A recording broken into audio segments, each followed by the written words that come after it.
Welcome back from beautiful Las Vegas here in this pool reserved for me. All right, you've heard of Mark Cuban, Dallas Mavericks owner, billionaire, big Hillary Clinton backer, going after Donald Trump with abandon last night. Take a look.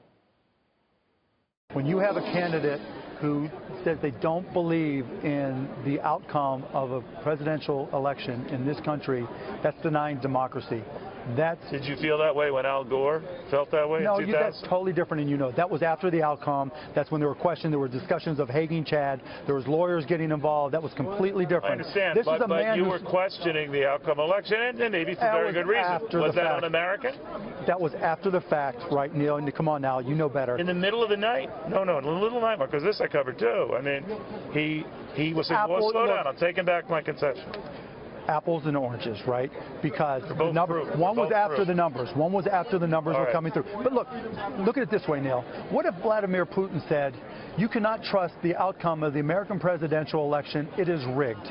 How would every single American respond to that? Do you think, though, that he really would, if he lost, that he wouldn't accept it? And do you think that if Hillary Clinton lost, she would accept it? She'd accept it, no questions asked. It never came up. She accepted, no questions asked. Mike Pence accepted it, no questions asked. The nominee of the Republican Party questioned American democracy. Again, Vladimir, before it ever happened, it's not like there's some reason to question. It's not like it's a super close race and let's have a recount, which is his right? This is a scenario where we're 20 days in advance, and he questions American democracy. If Vladimir Putin said the exact same words that Donald Trump said, this entire country would be in an uproar. Well, Sean Hannity would have a coronary. You don't like Sean, do you? I like Sean. I have no problem with Sean. You seem to be a hater. I'm not a hater. Okay. Let me get your sense of where we are then in this race.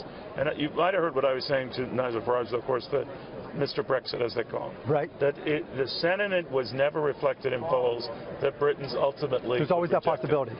Do you think it's enough to swing this election? I don't know, right? Because that's the definition of it, that type of vote, where you don't know. But here's the way I look at it. Do you have friends who are just ashamed to say, both, or reluctant to say they're supporting Donald Trump? Both, right? So if I'm in a red state, the people who support Hillary Clinton come up and whisper to me. And so, like, I went to a football game, an SEC football game, and it's F you, Cuban, Trump, Trump, Trump, Trump, Trump, Trump, Trump, and people will walk up. That was just from Fox viewers. Right? And people, Hillary, Hillary, thank you, thank you, thank you. Really? In Texas, same thing. Hillary, Hillary, thank you, thank you, thank you. I don't want to say anything here, something bad might happen. So it goes both ways. But here's the other way I look at it, Neil.